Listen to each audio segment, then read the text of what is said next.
I'm Richard Flett. I'm the Managing Director of Horizon Equity, and we are a small to medium-sized investor.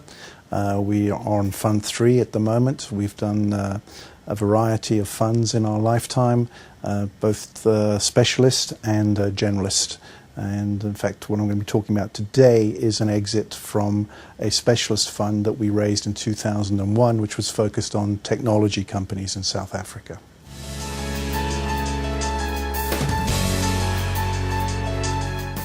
It was an exit in two stages. We made this investment at the end of 2003, and in 2007 we realized approximately half our position through a sale to other shareholders in the company who are all members of the executive management team of the company. To be honest, that was really more on request from them than because we were keen at that point to make an exit, but it did suit our purposes to be able to realize some of the value. The final exit came a few years later in 2010 when we sold the balance of our position to a overseas trade buyer.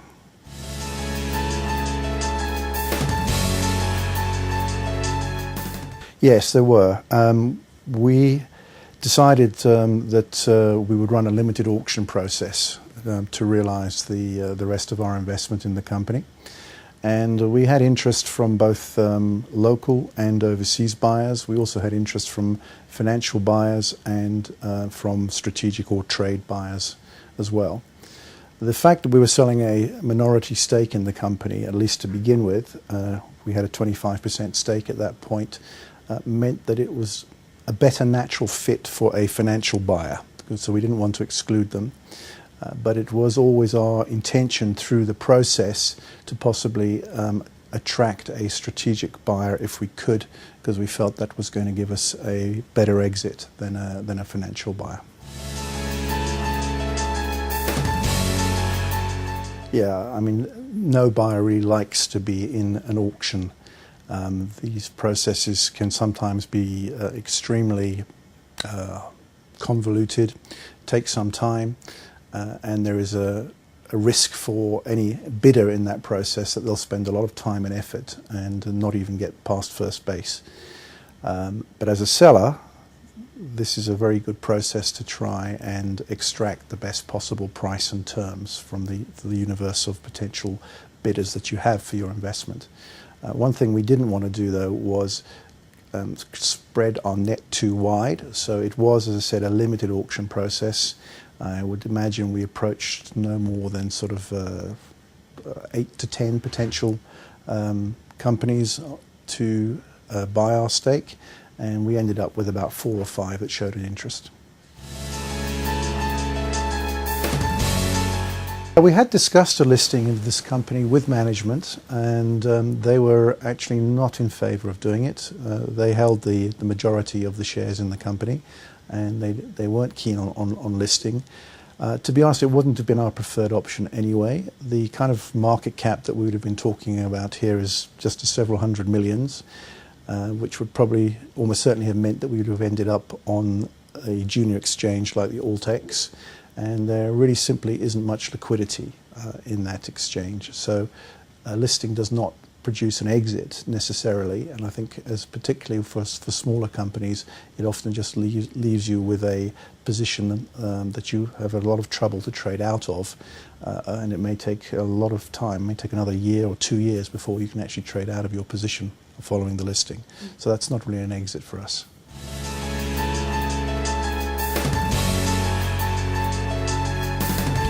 It was, in fact, it was our intention probably to exit slightly earlier, but the company was doing extremely well, and in the normal course of things we would have preferred to keep it because the upside potential that was left in the business was still significant. However, we were approaching, in fact we had approached the end of life of that particular fund. It was a 2001 fund. It was had a shorter than usual life. It was an 8-year life. So by the time we actually started the final exit process, we were already into the first of our 2 one-year extensions on the life of that fund. So there was time pressure to realise this investment. It was the last remaining investment in the fund. It certainly wasn't a bad time. This was a technology company, it was an IT company, and whilst the IT sector in South Africa wasn't doing great, it wasn't doing that badly either, and overseas certainly the market for ICT companies was actually starting to gain strength. So from that perspective, finding an overseas buyer made a lot more sense than finding a local buyer.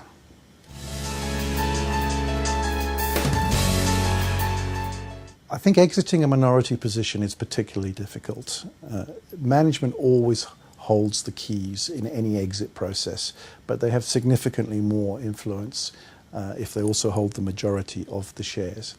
So this exit was really only possible with the full cooperation of the management team, which we got. And in fact, the exit proved eventually attractive enough for them that they wanted to come along in the exit process, which they didn't want to do initially. It would be nice to do things differently, to have a contractual drag-along right. In practice, these are very, very hard to obtain, and I'd go so far as to say that if we had pushed for that at the time that we made the original investment, the other shareholders who were management would probably not have done a deal with us. But it is one of the pitfalls, unfortunately, of trying to exit minority positions. And I think particularly in growth companies, you'll most often find yourself in a minority position, and it does create issues around exit that you need to be aware of when you go into these kind of investments. We felt that we could probably have got a slightly higher price if we had continued to look for other corporate buyers from overseas. We had a couple of overseas companies that were interested, but only one that was seriously interested. Nevertheless, the pricing that we were able to achieve on this exit was significantly better than we got from any of the local bidders. It was also at a premium on a multiple basis. It was at a premium to where the JSE's ICT sector was trading at the time. It was still a significant discount to the P multiple of the acquirer, which was a listed Australian company. Broadly speaking, I think their stock was trading on around about a 20 PE. The JSE at the time was probably on an average of about 10. We ended up getting something like a 12 or 13 PE for the sale of our business. So the Australian acquirer clearly made an acquisition that was earnings accretive for them, so they were very happy. But at the same time, we also managed to get a premium over where the South African market was trading. So from that perspective, we were very happy. I think all exits tend to develop as you go along, and they are influenced by how the business itself develops. They are influenced by potential partners or other companies that may approach you during the life of the investment. What we did do for the final part of the exit was a very definite decision that we wanted to run a limited auction process, and we engaged a corporate finance boutique called Capital Gate to help us with that. One of the important things for us was that the principal of Capital Gate had worked with the Peresys management team before, and he was definitely not only knowledgeable about the company, but he was trusted by the other shareholders, which made the whole process of selecting potential bidders and negotiating with bidders much easier for us.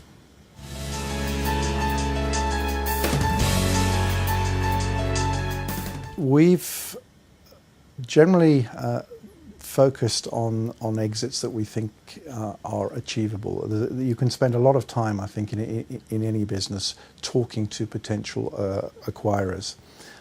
And some of them may come with what on the surface seem to be very attractive offers up front.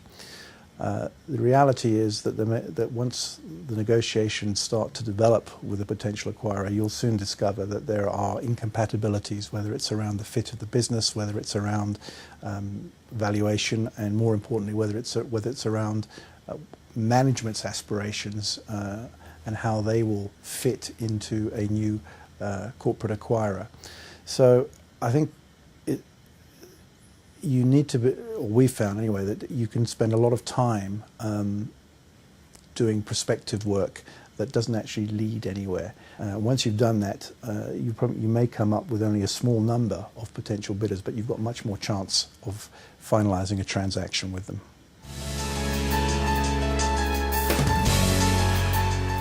I think certainly the private equity industry at this point is has a number of investments in portfolios that will need to be realised over the next couple of years. Market conditions have improved, I think, to the point where pricing is reasonably attractive for the owners of those businesses. I think it's well known that there are some big companies that are likely to list on the JSE that are owned by private equity firms at this point in time. There also continues to be quite a lot of secondary activity going on between private equity firms where they are buying assets from each other's portfolios. We have also seen some interest again from corporate buyers. A lot of corporate buyers have been sitting on cash for a long time now, for several years, and are under some pressure to put that cash to work. So I do think that we're going to see an uptick in exit activity over the next 12 to 24 months.